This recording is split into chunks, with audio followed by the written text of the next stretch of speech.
Mega Bible quiz 2026 episode 31ലേക്ക് എല്ലാ പ്രിയപ്പെട്ട പ്രേക്ഷകർക്കും സ്വാഗതം. ഇന്നത്തെ പോർഷൻ സംഖ്യാപുസ്തകം 4-ാം അധ്യായം മുതൽ 7-ാം അധ്യായം വരെയും മർക്കോസ് 3-ാം അധ്യായത്തിൽ നിന്നുമാണ് ചോദ്യങ്ങൾ ചോദിക്കുന്നത്. എല്ലാവരും വായിച്ച് തയ്യാറായിരിക്കും എന്ന് കരുതുന്നു. അപ്പോ ആദ്യത്തെ ക്വസ്റ്റ്യനിലേക്ക് പോകുന്നു. ഫസ്റ്റ് ക്വസ്റ്റ്യൻ ഇതാണ്: ഒരു അധ്യായത്തിൽ ഒരു പദം 40-ലധികം പ്രാവശ്യം ഉണ്ട്. ഇത് യഹോവയ്ക്ക് അർപ്പിക്കേണ്ട ഒന്നാണ്. എന്താണ്? അധ്യായം ഏത്? ക്വസ്റ്റ്യൻ റിപ്പീറ്റ് ചെയ്യുന്നു. ഒരു അധ്യായത്തിൽ ഒരു പദം 40-ൽ അധികം പ്രാവശ്യം ഉണ്ട്. ഇത് യഹോവയ്ക്ക് അർപ്പിക്കേണ്ട ഒന്നാണ്. എന്താണ്? അധ്യായം ഏത്? അപ്പോൾ ഇതില് അധ്യായം ഏതെന്നുള്ളത് മാത്രം മതി, അല്ലാതെ വാക്യത്തിന്റെ നമ്പർ, അതായത് റെഫറൻസ് നമ്പർ വേണമെന്നില്ല കേട്ടോ.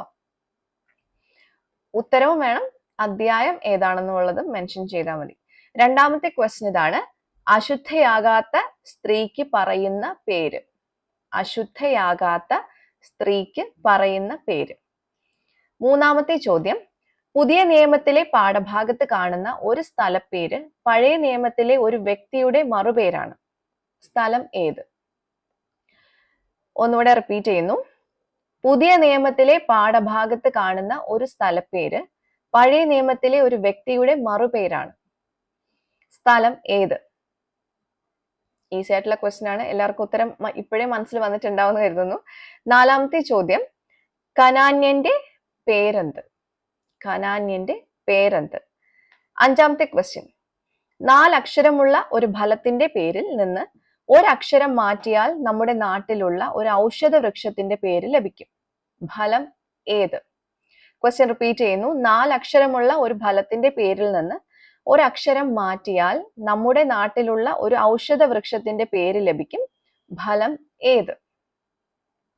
അപ്പോൾ ഇതാണ് ഇന്നത്തെ 5 ക്വസ്റ്റ്യൻസ്. ഈസി ആയിട്ടുള്ള ചോദ്യമായിരുന്നു എന്ന് കരുതുന്നു.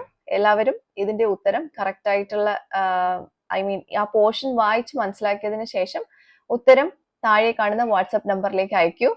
അപ്പോ ഇതിന്റെ ആൻസേഴ്സുമായിട്ട് നമുക്ക് വീണ്ടും കാണാം. Till then, it's me, Angel, signing off. Bye and take care.